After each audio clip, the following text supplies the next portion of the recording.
اللہ کے رسول صلی اللہ علیہ وسلم جب سیدہ عائشہ کی رخصتی پہ آئے تھے تو چاشت کی نماز کے وقت آئے تھے، تو ہمیں براتیں کس وقت لے کے جانی چاہیے؟ اب نہیں بولے، کب پہنچتے ہیں؟ رات 9 بجے۔ واپس کب فارغ ہوتے ہیں؟ کچھ پتہ نہیں 200 لوگوں نے شرکت کی، صبح کی نماز کس نے پڑھی ہے؟ یہ زیادتی ہے، رات سونے کے لیے ہوتی ہے میرے پیارے بھائیوں۔ اللہ آپ کو بہت عزت دے، اور اگر دن کو بھی کو آتا ہے تو اٹھتے ہی 11 بجے، پھر چلتے چلتے چلتے جہاں پہنچنا ہے نہ زور کا پتہ ہے نہ عصر کا پہنچے، اور باقی رہ جاتا ہے پون گھنٹہ۔ صبح کا کھانا کتنے بیچارے بیمار بھی ہوتے ہیں، ادھر اذانیں ہو رہی ہوتی ہے مغرب کی، ادھر جی وہ لنچ کر رہے ہوتے ہیں۔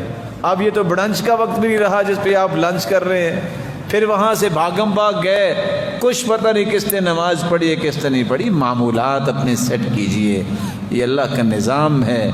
اللہ ذو الجلال قرآن مجید میں فرماتے ہیں وَجَعَلْنَا اللَّيْلَ لِبَاسًا وَجَعَلْنَا النَّهَارَ مَعَاشًا، یہ دن معیشت کو مضبوط کرنے کے لیے ہے، رات جو ہے یہ لباس ہے سونے کے لیے۔ آپ دن کو 3 گھنٹے بھی سو جائیں تو آپ کی نیند کی وہ کمی پوری نہیں ہوتی جتنی رات 1 گھنٹہ سونے سے پوری ہو سکتی۔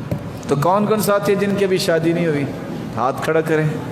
آپ تو کم از کم چاش کے وقت لے کے جا سکتے نا، جو گزر گئے وہ تو گزر گئے بیچارے۔